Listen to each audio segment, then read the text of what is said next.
Good morning guys. So this is our 7th day kay Lalamove.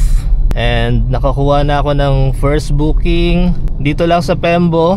Papunta lang din ng Taguig, malapit lang din, mga 4 kilometers away. So sabi ni client is small washing machine lang daw. So naka-regular naman to, tsaka malapit lang naman siya. I-diretso ko na to. Let's go! So guys, drop off ko na yung first booking na washing machine, small washing machine dito sa Taguig, galing sa Pembo. So hanap tayo ng second booking. Sana may priority ulit or sana makapag double book. Let's go! May nakuha na akong second and third booking. Yung second booking is dalawang side table tsaka itong mga to, parang lampshade. So pupunta siya ng San Juan, medyo malapit na sa QC. Tapos may nakuha akong third booking na priority, dalawang sako ng bigas going to Mandaluyong. Nakuha ko sa Pasig. So unahin ko yung sa Mandaluyong since siya yung mas malapit, 5.4 kilometers lang. Let's go! Ayun guys, na-drop off ko na yung second and third booking dun sa Mandaluyong tsaka dito sa malapit sa San Juan, pero bandang QC na to. Ngayon naman nakakuha ko ng booking malapit lang dito sa QC, papuntang BGC naman, regular booking lang. Now let's go. So yun guys, nakakuha na ako ng 5th booking from Pateros going to Guadalupe Nuevo.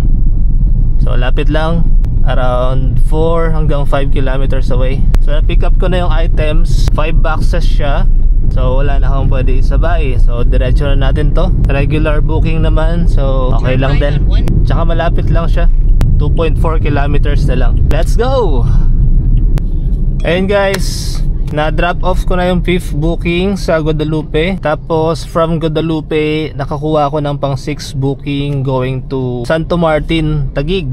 Yun nga lang, rush hour na. Time check natin is 5:43. Tapos according kay Waze, ang ETA ko doon is 6:35. So after ko ma-drop off yon, yung 6 booking, diretso uwi na rin ako kasi merong despedida dinner yung pinsan ko ng 7. So try ko humabol, sana makahabol. Ayun guys, i-drop off na natin to sa Taguig. Let's go!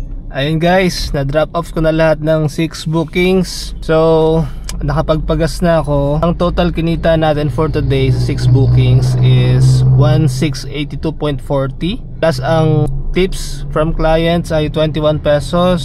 So 1703.4 minus yung gas natin is 729.62.